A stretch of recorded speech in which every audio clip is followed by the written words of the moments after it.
नमस्कार दोस्तों, आज हम पढ़ेंगे खेत का उपदेश जो कि तेनालीराम की कहानी है। तो चलिए हम लोग शुरू कर लेते हैं बिना कुछ देरी किए हुए।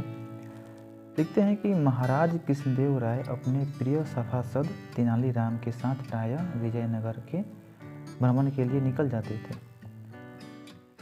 प्रजा का दुख दर्द जानने का उन्हें अपना एक तरीका बहुत पसंद था। इस तरह से भ्रमण से जहाँ वे अपने राज्य की समस्त सूचनाओं से भीगे रहते थे, वही अपने राज्य के विभिन्न क्षेत्रों के लोगों के मनोभाव से भी परिचित होते थे। तेनालीराम को वे इस यात्राओं में समय हमेशा साथ रखते थे। उसका एकमात्र कारण यह था कि तेनालीराम उनके मनोभाव को आसानी से समझ लेता था और स्थिति देखकर उसके अनुकूल आचरण करना जानता था। यानी कि काफ़ी चालाक थे तेनालीराम। एक बार विजयनगर में अच्छी बारिश हुई। समय पर अच्छी वर्षा हो जाने से फसल भी बहुत अच्छी हुई, जिसे विजयनगर के कृषकों में काफ़ी खुशी थी। महाराज तेनालीराम के साथ प्रदेश की यात्रा पर थे और महाराज जो थे तेनालीराम के साथ प्रदेश की यात्रा पर थे, गाँव का भ्रमण कर रहे थे। वे एक गांव से दूसरे गांव जाते और ग्रामीणों की वास्तविक दशा से अवगत होकर आगे बढ़ जाते थे। वे तेनालीराम के साथ ही किसी गांव में पड़ाव डालकर रात बिताते और सुबह होते ही आगे बढ़ जाते। यह सिलसिला काफ़ी समय से चल रहा था। एक दिन महाराज तेनालीराम के साथ एक गांव से गुजर रहे थे। रास्ते में धान के एक खेत में एक किसान उलसित भाव से बैठा हुआ मिल गया। महाराज ने उसके पास जाकर कहा, भगवान की कृपा से इस बार फसल बहुत अच्छी हुई है ना। उस किसान ने महाराज और तेनालीराम को सामान्य राहगीर समझा और बहुत दर्द के साथ उत्तर दिया, अरे भाई, इसमें भगवान की कृपा जैसी कोई बात नहीं है। खेत में कुछ भी भगवान की कृपा से नहीं होता। उगता है अच्छे बीज, खाद, सिंचाई और निराई के कारण। आज जो यह लहलहाता हुआ खेत देख रहे हो ना, यह मेरी मेहनत के कारण है, भगवान की कृपा के कारण नहीं। मैंने कड़ी धूप में इस खेत में कुदाल चलाया है, कड़ी मेहनत कर मिट्टी तैयार की है, बारिश में भीग भिगाकर बुआई की है, लगातार सकल रहा है, समय पर सिंचाई की है, रात में जाकर फसलों की रखवाली की है, तब जाकर यह खेत इस तरह लहलहा रहा है। यह मेरी लगातार मेहनत का परिणाम है। जो भी मेहनत करेगा खेत उसके लिए अच्छी पैदावार देगा ही, यही नियम है ना।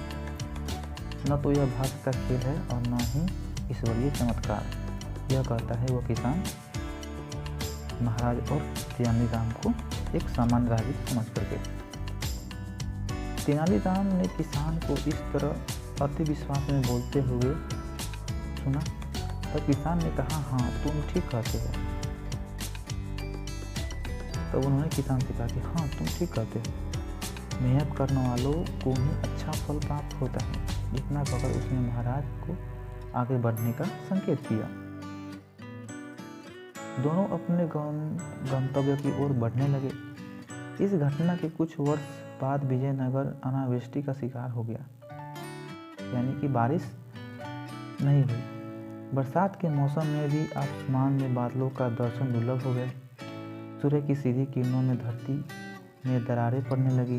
विजयनगर की प्रजा त्राही त्राही करने लगी। मवेशियों के लिए चारों का अभाव होने लगा।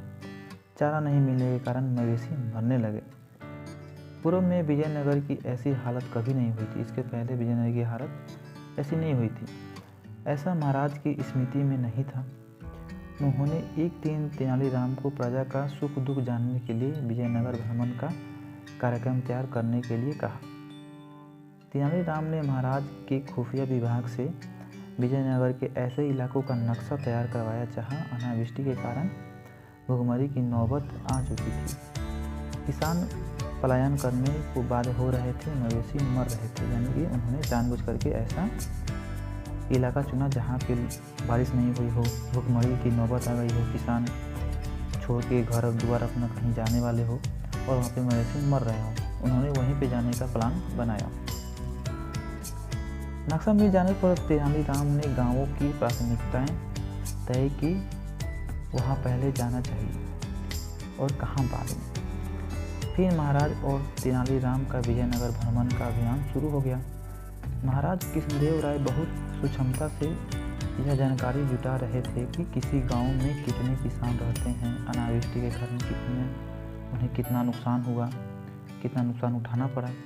वैसे राज्य का खुफिया विभाग अपने स्तर पर पूरे राज्य की बदहाली के संबंध में महत्वपूर्ण तथ्य जुटाने में लगा था और राज्य का सिंचाई विभाग उस संभावनाओं की तलाश में था जिससे अनावृष्टि के बावजूद राज्य में कृषि की पहल की जा सके। यानी कि सभी लोग जो थे कि अपना कर रहे थे, जो भी विभाग जो उनको मिला हुआ था उसके बारे में वो देख रहे थे। महाराज ने राज्य के अन्न भंडार के द्वारा अनावृष्टि के शिकार कृषकों के सहायतार्थ खुलवा दिए थे, मगर इतना ही काफ़ी नहीं था, इसलिए वे स्वयं गाँव की वास्तविक स्थिति का मूल्यांकन करने के लिए निकल गए थे।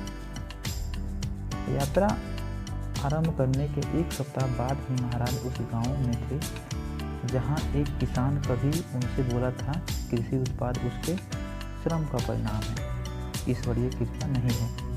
उस गांव में प्रवेश के साथ ही उन्हें वह घटना याद आ गई। समय की बात थी कि तेनालीराम को यह किसान खेत के मोड़ पर बैठा दिख गया। किसान उदास था और उसके खेत में भी दूर तक कोई फसल नहीं दिख रही थी। उसके पास पहुंचने के बाद तेनालीराम ने महाराज को रुकने का संकेत किया और खुद उस किसान के पास जाकर पूछा, क्या बात है भाई, बहुत उदास दिख रहे हो। उस किसान ने लंबी सांस ली और बोला, क्या कहूँ भाई, सब किस्मत का खेल है। कभी इस खेत में फसलें लहराती थी, इस साल ऊपर वाले ने ऐसा कहर बरपाया है कि खेत में डाले गए बीज सूरज की तपसी से भुन गए, खाद बर्बाद हो गए। कई बार यदि बारिश नहीं हुई तो बीज खाद की कीमत भी जेब से भरनी होगी। तेनालीराम ने उसे दिलासा देते हुए कहा, अजीब बाजीगर है यह ऊपर वाला भी, कभी देता है तो कभी ले भी लेता है। तेनालीराम की बातें सुनकर किसान ने उसकी ओर देखा। उसे तेनालीराम का चेहरा पहचाना सा लगा। फिर उसे तेनालीराम से इसी मौसम में कुछ वर्ष पहले हुई मुलाकात की याद आ गई। उसने तेनालीराम से पूछा, आप मेरा दुख जानना चाहते हैं तो कटाक्ष क्यों कर रहे हैं? आपकी बातों से तो ऐसा लग रहा है मानो आप जले पर नमक छिड़कने आए हैं। आपकी बातें मुझे सांत्वना नहीं दे रही और न ही ढाढ़स बढ़ा रही है। तेनालीराम ने उचित अवसर देखते हुए कहा, बंधु, तुम्हें स्मरण होगा कि तुम्हें याद होगा जब हम लोग पिछली बार तुमसे यहीं मिले थे, तब तुमने यह मानने से इनकार कर दिया था कि अच्छी फसल होना भगवान की कृपा नहीं है, बल्कि अति विश्वास से कहा था कि अच्छी फसल मेरी मेहनत का परिणाम है।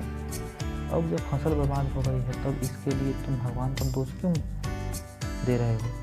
यह उचित नहीं है। अच्छे परिणाम का श्रेय खुद देना और बुरे परिणाम का दोषी भगवान को मानना, ये तो उचित नहीं है। इसी खेत की फसलों से मुझे तो यह शिक्षा मिली है कि अच्छे परिणाम के लिए भगवान की कृपा और परिश्रम दोनों की आवश्यकता होती है। कृषक अवाक होकर तेनालीराम का मुंह देखता रह गया।